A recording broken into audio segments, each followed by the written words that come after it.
Assalamualaikum warahmatullahi wabarakatuh. Sebelumnya kami dari kelompok 2 dengan beranggotakan saya sendiri Muhammad Ferdiansa dengan juga ada rekan saya ada Dwi Anggi dan juga Dwi Rahma. Nah, di sini kami akan menjelaskan ataupun membahas terkait dengan akuntansi pensiun. Boleh di next slide? Oke, baik. Di sini ada definisi dari akuntansi pensiun itu sendiri. Kita harus ngomongin tentang pensiunnya dulu. Kalau misalkan kita ngomongin tentang pensiun, itu sederhananya adalah kondisi ketika karyawan itu udah benar-benar berhenti bekerja karena usia ataupun mungkin masa kerjanya itu udah habis gitu. Tapi tetap dia itu mendapatkan hak berupa dana ataupun manfaat pensiun dari perusahaan. Nah, akuntansi pensiun sendiri ini juga memproses pencatatan dan juga pelaporan kewajiban perusahaan terhadap dana pensiun karyawan tersebut. Untuk analogi gampangnya bisa dibilang kayak perusahaan itu ibarat kata tuh dia itu nabung mungkin sedikit demi sedikit untuk masa depan karyawannya. Jadi walaupun karyawan belum pensiunnya itu sekarang, tapi perusahaan itu tetap harus ngitung dan mencatat kewajiban itu dari sekarang atau dari masa karyawan sebelum pensiun itu bekerja. Nah, karena itulah akuntansi pensiun ini sangat amat penting supaya nanti perusahaannya juga tahu gitu berapa sih kewajiban yang harus dibayar nantinya dan laporan keuangan yang tetap akurat itu seperti apa gitu. Boleh di next slide. Nah, ini ada kaitannya dengan PSAK. Dalam akuntansi pensiun juga ini standar yang dipakainya adalah PSAK 24 ya tentang imbalan kerja yang diterbitkan oleh Ikatan Akuntan Indonesia. Di mana PSAK 24 ini tuh mengatur bagaimana perusahaan itu menghitung kewajiban pensiun, mencatat beban pensiun, juga melaporkannya ke laporan keuangan. Nah, pengaruhnya ke laporan keuangan ini juga lumayan besar ya dari PSAK 24 ini. Misalkan di laporan laba rugi itu beban pensiun itu dicatat sebagai beban perusahaan. Jadi laba perusahaan itu kan bisa berkurang ya karena ada nambahnya beban ataupun biaya yang dikeluarkan. Sedangkan kalau misalkan di neraca atau di laporan posisi keuangan itu, kewajiban pensiun ini tuh dicatatnya itu sebagai liabilitas jangka panjang perusahaan.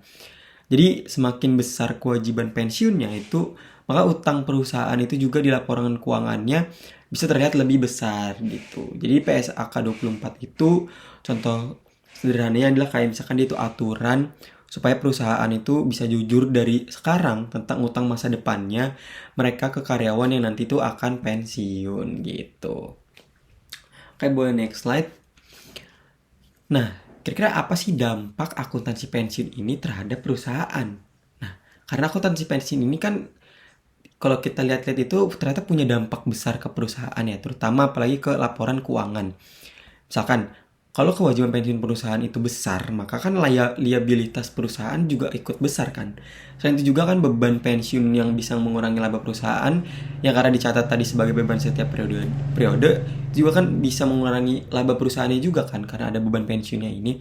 Jadi kan dampaknya itu ada di laporan laba rugi, ada di neraca, apalagi ada di kondisi keuangan perusahaan secara keseluruhan. Nah, sekarang kalau misalnya contohnya lagi adalah perusahaan itu kan punya janji bayar pensiun ke banyak karyawan di masa depan. Artinya kan perusahaan itu harus siapin dana dari sekarang dong untuk bayar dana pensiun di masa depannya itu. Kalau misalkan gak dihitung dengan baik sekarang, nanti itu bisa memberatkan atau ngeberatin keuangan perusahaan di masa yang akan datang gitu. Jadi lumayan kena efeknya lah. Jadi efeknya itu bisa dibilang bisa dari masa kini juga nanti di masa depannya gitu. Makanya harus dihitungin matang-matang supaya ini tuh nggak pertama nggak ngeberatin perusahaan juga untuk laporan keuangan itu bisa tetap terlihat sehat juga transparansi gitu. Boleh di next slide. Nah, di sini baru kita menjerumus tentang akuntansi program pensiunnya ya. Kalau misalkan kita ngomongin tentang pensiun, tadi kan udah jelasin juga ya, ada program pensiun ini adalah program yang dibuat perusahaan gitu untuk memberikan manfaat kepada karyawan setelah karyawannya itu pensiun gitu. Nah, tujuannya itu teman-teman adalah supaya karyawan itu tetap punya jaminan keuangan setelah dia itu nggak bekerja lagi. Nah, dalam akuntansi program pensiun ini, perusahaan itu kan nyatet iuran pensiun, beban pensiun, kewajiban pensiun, sampai dengan pembayaran manfaat pensiunnya. Kalau kita lihat tuh secara umum, ada dua jenis program pensiun ya. Ada program iuran pasti, yang pertama. Terus yang kedua tuh ada program imbalan pasti. Nah, kita ngebahas tentang program iuran pasti dulu. Jadi program iuran pasti itu adalah program pensiun di mana perusahaan ini cuma wajib membayar iuran dengan jumlah tetap setiap periodenya. Kayak misalkan gini nih, perusahaan tuh nyetor 500.000 tiap bulan untuk masing-masing karyawan ke dana pensiun. Nah, nanti saat karyawan itu pensiun, jumlah uang yang diterima tergantung dari total iuran yang terkumpul ditambah dengan hasil investasi dana tersebut. Jadi kalau yang hasil investasinya itu naik atau bagus, dana pensiunnya juga bisa lebih besar gitu, lebih melejit gitu. Nah, sebaliknya, kalau misalkan hasil investasinya itu turun, justru manfaat yang diterima juga akan lebih kecil gitu. Dan di program ini, jadi tuh perusahaan tuh nggak menjanjikan ya jumlah pensiunnya itu akan segini terus kah, akan 500.000 terus kah, dan segala macamnya. Artinya adalah apa teman-teman? Setiap perusahaan itu ngebayar iuran yang tadi, tanggung jawab perusahaan itu dianggap ya udah selesai gitu. Jadi resiko investasinya itu lebih banyak ditanggung oleh karyawan itu sendiri gitu, bukan ke perusahaan. Nah, beda nih kalau misalkan di program yang kedua, yaitu program imbalan pasti. Ini kan perusahaan itu dia udah nentuin ya jumlah manfaat yang akan diterima karyawan saat pensiun itu berapa. Contohnya, perusahaan itu udah janjiin pensiun sebesar 5 juta per bulan after karyawan ini pensiun. Besarannya pensiun itu biasanya tuh dihitung berdasarkan masa kerjanya, gaji terakhirnya, dan juga usia pensiunnya itu kira di kisaran umur berapa. Nah, karena jumlah manfaatnya ini udah dijanjikan dari awal, perusahaan tuh harus ngitung apakah dana yang dimiliki cukup untuk bayar pensiun tersebut di masa depannya nanti. Jadi di program ini itu perusahaan memiliki tanggung jawab dan juga resiko yang lebih besar bisa dibilang karena udah matok harga di awal lah, bahasa itu kasarnya itu seperti itu. Tapi kalau misalkan lebih spesifik lagi, misalkan ternyata dana pensiunnya itu kurang atau hasil investasinya itu turun gitu. Jadi kan perusahaan harus tetap harus membayar pensiun sesuai janji awal dong yang tadi udah dibilang harga fixnya gitu. Makanya nanti pencatatan akuntansi untuk program imbalan ini pasti bisa lebih susah lah atau lebih rumit lah karena harus ngitung kewajiban jangka panjang perusahaan gitu. Jadi intinya itu adalah di akuntansi program pensiun ini adalah membantu perusahaan mengatur dan juga mencatat seluruh kewajiban pensiun supaya nanti tuh hak karyawan tetap terpenuhi dan laporan keuangan juga tetap jelas dan juga transparansi gitu kira-kira. Nah, pembahasan selanjutnya itu akan dijelaskan oleh rekan saya. Baik, selanjutnya terkait dengan jenis-jenis akuntansi pensiun. Nah, yang pertama itu berdasarkan siapa yang membayar. Itu terdiri dari kontribusi. Kontribusi itu artinya karyawan itu ikut membayar iuran pensiun. Nah, jadi setiap bulannya itu sebagian gaji karyawan itu dipotong buat disimpan sebagai dana pensiun. Nah, nanti saat pensiun, uangnya itu bisa diterima kembali oleh karyawan tersebut dalam bentuk manfaat pensiun setiap bulannya. Nah, misalnya gaji karyawan itu sebesar 5 juta. Nah, ternyata tiap bulan itu ada iuran pensiun sebesar 200.000. Maka perusahaan itu akan memotong 200.000 tersebut dari gaji karyawannya sebagai iuran pensiun. Lalu yang kedua ada non-kontribusi. Non-kontribusi itu kebalikan dari kontribusi, di mana non-kontribusi itu seluruh biayanya itu ditanggung oleh perusahaan atau pemberi kerja. Jadi karyawan itu nggak perlu lagi bayar iuran dari gajinya, karena semua dana pensiunnya itu disiapkan oleh perusahaan. Yang ketiga itu ada perencanaan pensiun terbatas. Nah, perencanaan pensiun terbatas itu artinya program pensiunnya itu dapat keuntungan atau keringanan pajak dari pemerintah. Karena eh, iuran pensiun itu kan sifatnya mengurangi penghasilan. Jadi otomatis pajak penghasilan yang terutangnya juga itu lebih kecil. Jadi biasanya dana yang disimpan dalam program ini tuh dapat perlakuan pajak khusus supaya orangnya itu lebih tertarik menyiapkan dana pensi. Lalu ada berdasarkan jenis umum. Itu terdiri dari program iuran pasti. Program iuran pasti itu yang ditentukan dari awalnya itu jumlah iurannya. Nah, jadi setiap bulan karyawan atau perusahaan itu bayar dana pensiun itu dengan jumlah yang sama atau jumlah tetap. Misal tiap bulannya itu dipotong 500.000 untuk dana pensiun. Maka bulan-bulan berikutnya juga akan dipotong 500.000. Nah, tapi jumlah uang pensiun yang diterimanya itu belum pasti. Kenapa? Karena itu tergantung dari hasil pengelolaan atau investasi dana pensiun tersebut. Nah, kalau misalnya investasinya itu besar, uang pensiun yang diterimanya juga akan lebih banyak. Sebaliknya pula, kalau misalnya investasinya itu kecil, manfaat pensiunnya juga itu lebih kecil. Nah, jadi dalam program ini tuh resikonya itu ditanggung oleh karyawan, karena karyawan itu belum tahu eh, besar uang yang diterima setelah pensiun nanti. Lalu yang kedua ada program imbalan pasti. Nah, program imbalan pasti itu yang ditentukan dari awal adalah manfaat pensiunnya. Nah, jadi perusahaan itu sudah menjanjikan berapa uang pensiun yang akan terima karyawan nanti. Misalnya setelah perusahaan itu bilang setelah pensiun karyawan itu akan mendapat 3 juta per bulan.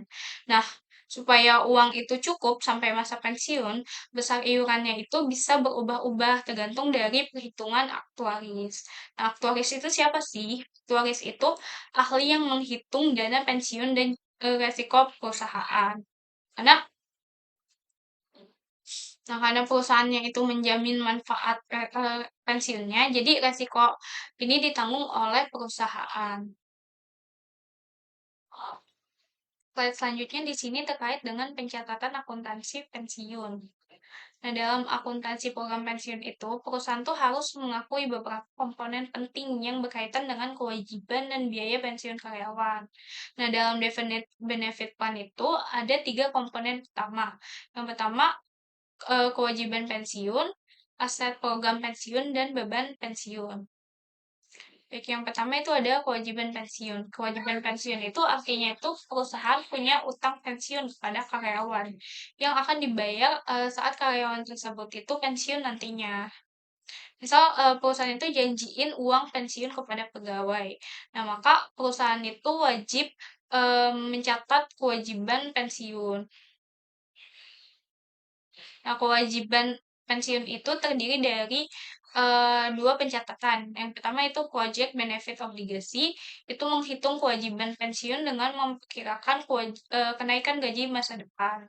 Lalu ada accumulated benefit obligasi, itu menghitung kewajiban pensiun berdasarkan gaji saat ini. Yang kedua ada aset program pensiun atau plan asset. Nah, dana yang disiapkan perusahaan untuk membayar pensiun itu biasanya itu diinvestasikan agar nilainya itu misal dana pensiunnya itu dimasukin ke deposito atau obligasi. Yang ketiga ada beban pensiun atau pension expense.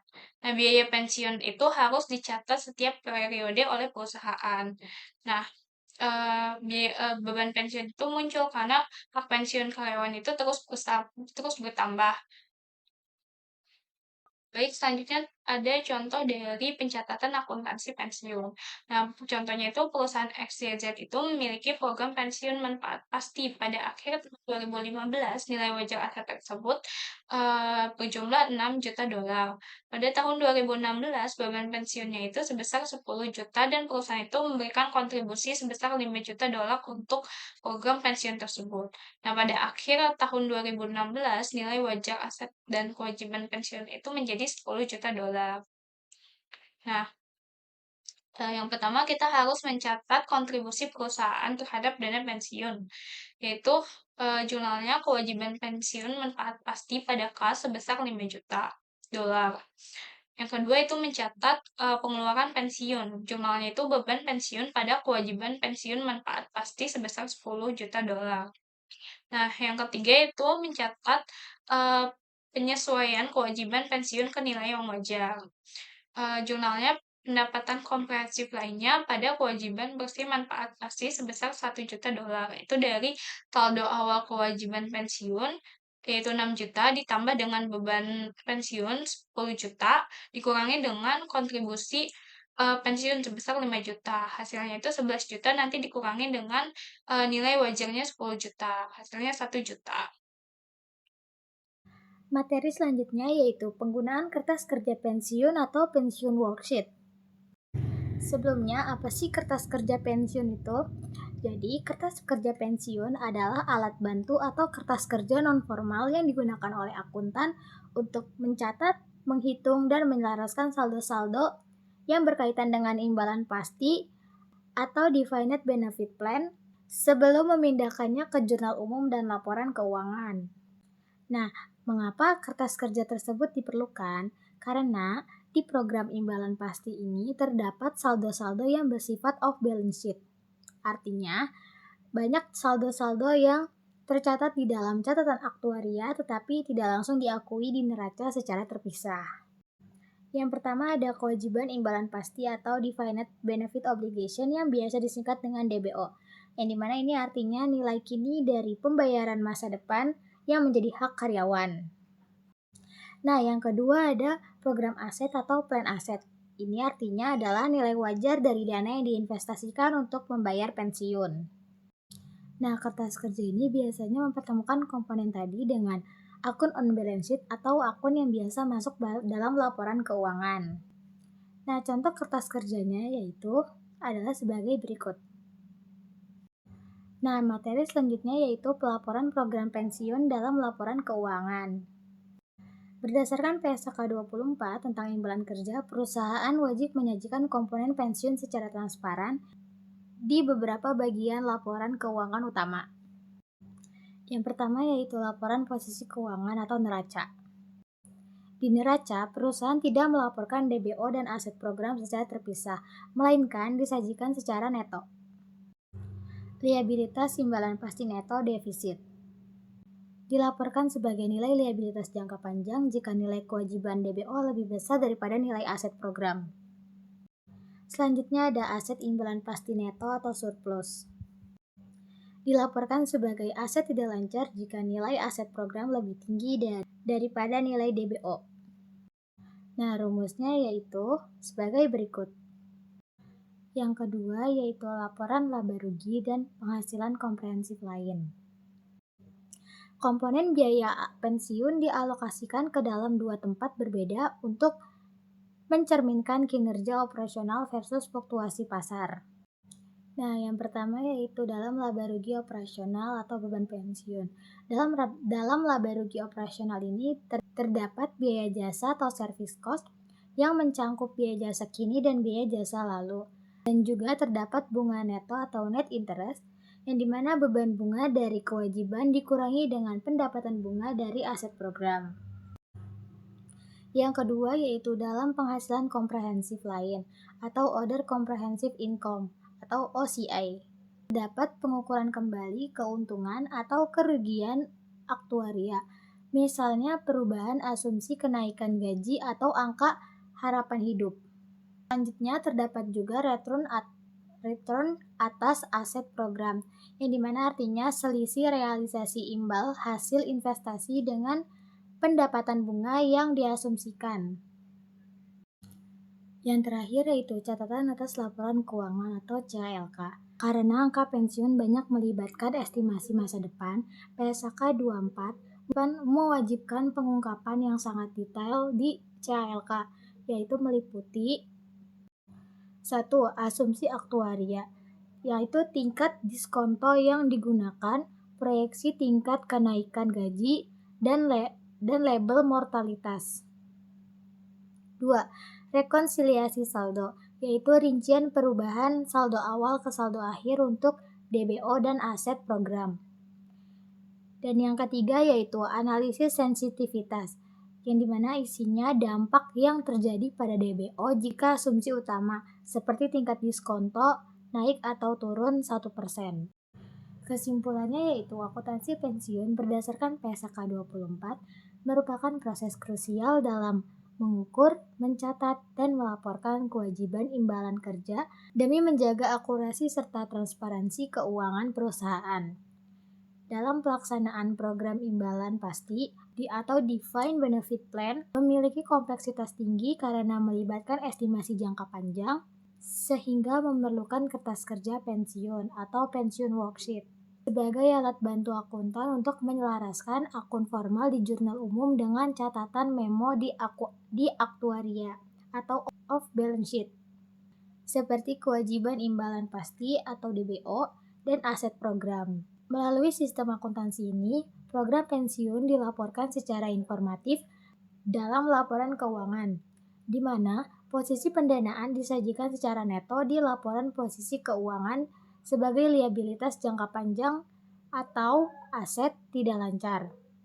Biaya operasionalnya yaitu biaya jasa dan bunga neto diakui di laporan laba rugi, sedangkan keuntungan atau kerugian aktuaria dari pengukuran kembali dialokasikan pada penghasilan komprehensif lain atau OCA. Didukung oleh pengungkapan asumsi aktuaria yang mendalam pada catatan atas laporan keuangan atau CALK.